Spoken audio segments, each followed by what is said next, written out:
Board Game Social, hosted by Dean Leggett. Board Game Social, hosted by Dean Leggett. You might think you've seen something, but you ain't seen nothing yet. So many games, it's unbelievable. You couldn't play them all, no, that would be inconceivable. Well, Dean's gonna check some out for you, shine a little light on just a few. Board Game Social, hosted by Dean Leggett.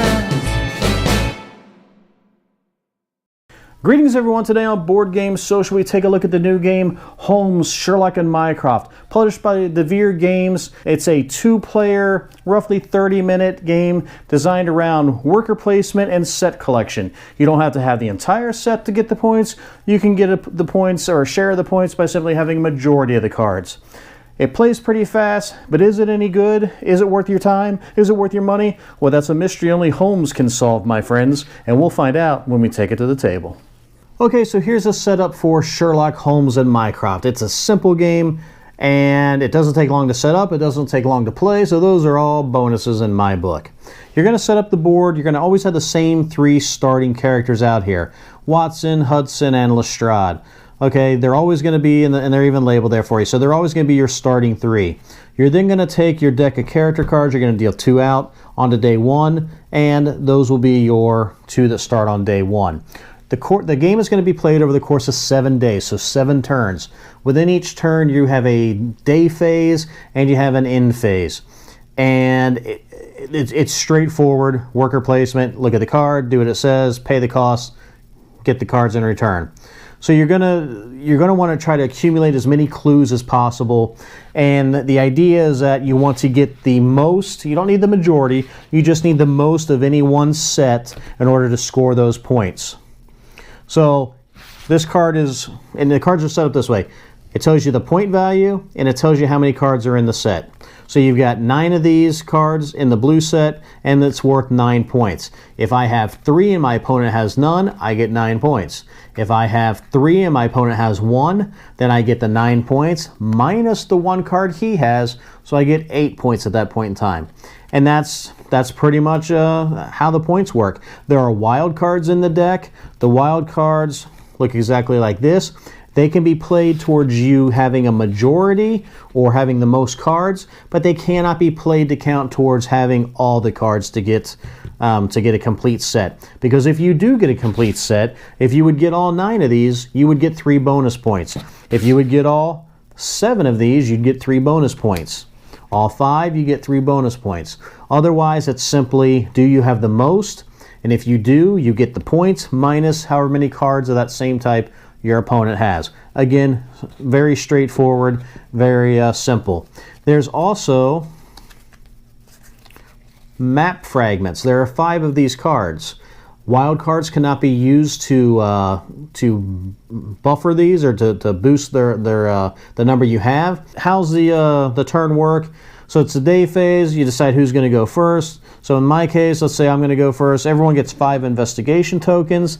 These are basically your currency for the game. It's what you're going to spend. So if I go first, I'm going to put my person on, my meeple on Mrs. Hudson. All right, that gives me 3 of these. My opponent goes here, pays 1 investigation token to get 1 card. So let's say he takes the wild card and puts it there. As soon as you take one, you fill it out. I'm gonna pay 3 to get 2 cards.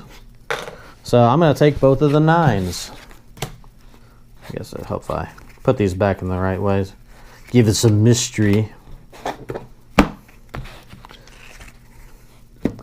Alright, so then we refill it. His turn, he can go to this card. So he's the first person there. He gets to draw a card. Let's say he takes that. And then I, the second player, I get the option. I can pay 1 to take a card from the deck.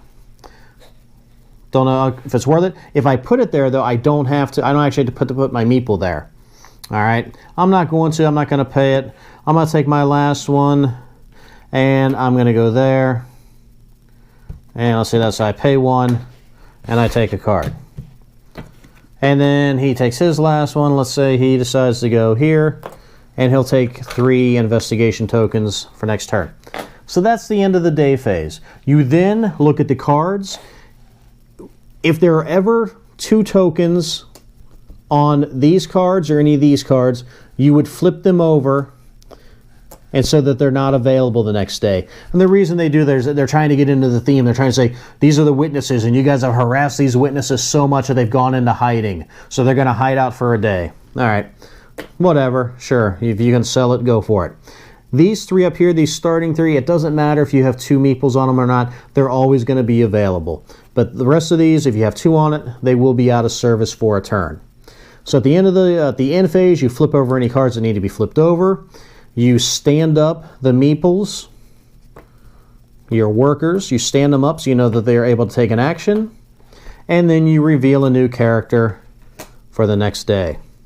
So this character, you can pay 2 to take 1 card, 4 to take 2 cards, or 6 to take 3 cards that are out here in the clue field. You're then going to go around and do the same thing. Each person's going to get their 3 actions. They're going to take more cards. They're going to play them into their tableau. And then finally, and it's all said and done, when you get to the 7th day, you're going to total up the point values of your cards, figuring out who has the most in it, subtracting out what the opponent has. And if you have a complete set, you get your bonus points. Whoever's got the most points wins the game. You've solved the mystery. Congratulations. But that is just the game. There is no Hollywood ending, no big explosions, no big reveals. It's simply whoever's got the most points wins the game. But does that make it a bad game? No, it doesn't. So let me tell you what I like and what I don't like about the game. First off, a couple of negatives, and it's very minor. One is the theme. If you truly are thinking that this game is going to be about Sherlock and his brother and solving crimes and blah, blah, blah, not for you. The theme is paste it on, get out your kindergarten paste and slap it on here, because that's about what they did. I do like the artwork. The artwork is cool. They try to do their best with making it thematic, but the theme doesn't do a whole lot. All right. The other thing is that there are some of the witnesses, some of the character witnesses, that can be not as valuable depending on the day they come out. That's not a bad thing per se, because it gives you, it definitely changes the gameplay, but there's one in particular that their card is whatever day you're on, you have to pay that amount in investigation tokens to use the power. So if it comes out late in the game, you're probably no one's ever going to probably use that card. So that's the only other negative I have.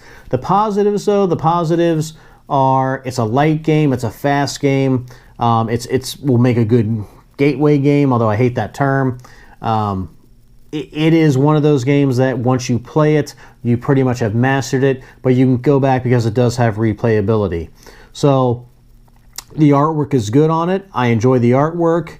The price tag is small, so your investment is small on this game. It's a small investment on your time. It's a small investment on the price in your wallet. So that's a good thing, especially in today's economy, right?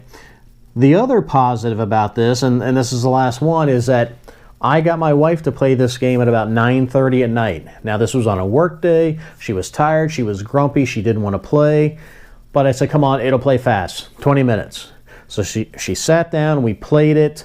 I think she was only half listening to the directions. And she's not a gamer really at all. She likes some card games, but she's not a Euro worker placement type of person.